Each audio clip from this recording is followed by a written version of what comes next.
All right, hello again. Thanks so much for joining me. I'm Frederica Whitfield. All right, with the 2018 midterms now just 6 months away, President Trump is not wasting any time rallying his base.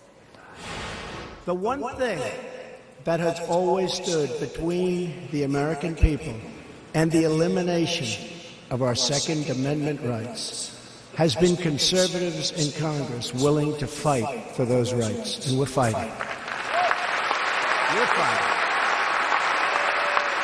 It seems that if we're going to outlaw guns, like so many people want to do, Democrats, you better get out and vote. All right, President Trump will likely be the primary target Democrats use to rally their base for the upcoming midterms. While the president may be a savior for some GOP candidates, many Republicans fear that he could hurt the GOP chances of holding on to House and Senate this November. My party is going to pay a price for it because in the midterm election, this election is going to be a referendum on the President of the United States and his conduct in office. And I can tell you that if, as a member of Congress, I had done some of these things, any of these things, or said any of these things, these would have been disqualifying events. And I wouldn't be a member of Congress right now. All right, let's discuss with my panel right now. Kristen Soltis Anderson is a Republican pollster, and Bernard Whitman, he is a Democratic strategist and was a pollster for Hillary Clinton. Good to see you both.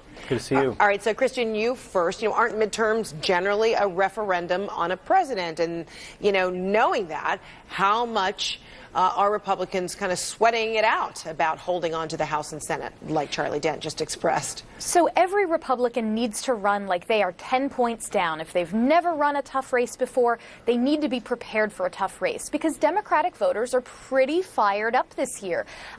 For those who may not have turned out in 2016, may want a do-over, 2018 is their chance. And so you look at numbers like the president's job approval and the generic ballot, and they're not great for Republicans. But what Republicans have working for them is those numbers have trended in the right direction. They're not as bad as they were a couple of months ago.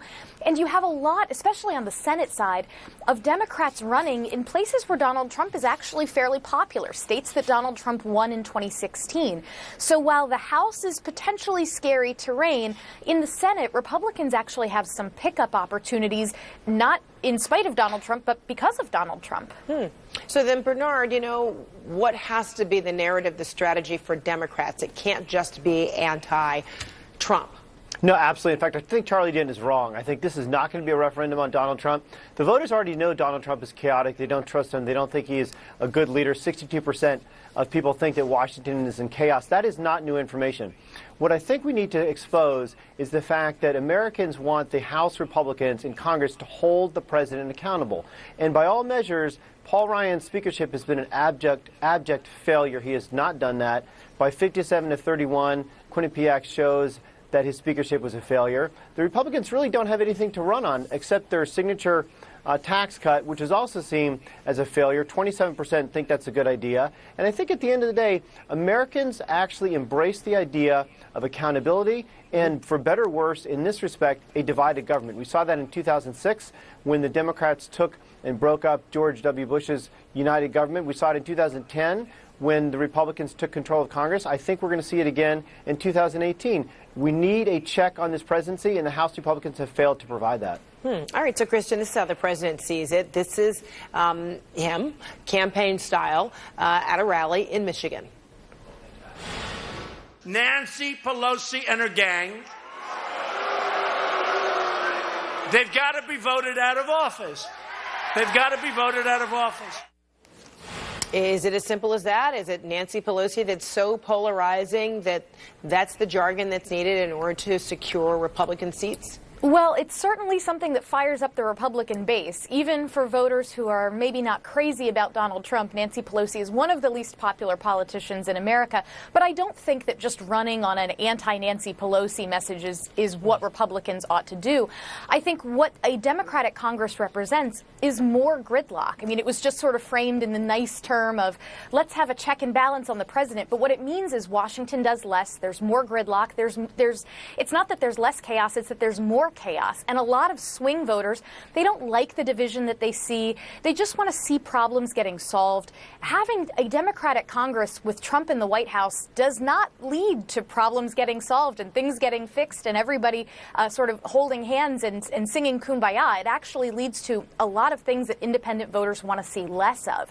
And so I think for Democrats, if they run on this let's just stop Trump message, they're doing themselves a disservice because all they're offering swing voters who may not be crazy about Trump but don't want to see more gridlock and more obstruction, all they're offering those voters is more of what they don't really want. So then, Bernard, is it inspiring for Democrats or even independents to hear, this week Nancy Pelosi, said she expressed that she's very confident about, Democrats winning back the House, telling the Boston Globe, quote, "We will run. I will run for Speaker. I feel confident about it, and my members do, too." I think it's going to be a tough road, but I think it's a winnable road. And I think the Democrats need to do three things. I think, number one, we need to focus on bread and butter issues. We need to show how our economic plans are actually going to deliver for the American people, for all the American people. I mean, you look at what happened under this Congress, absolutely nothing, save the tax cut.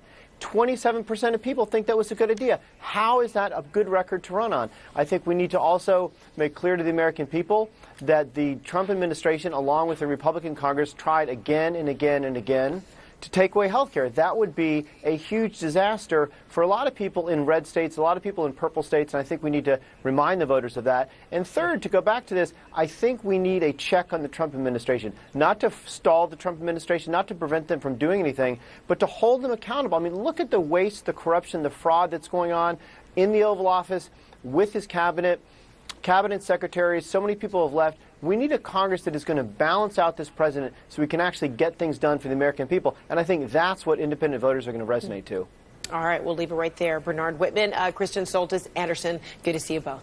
Thank you.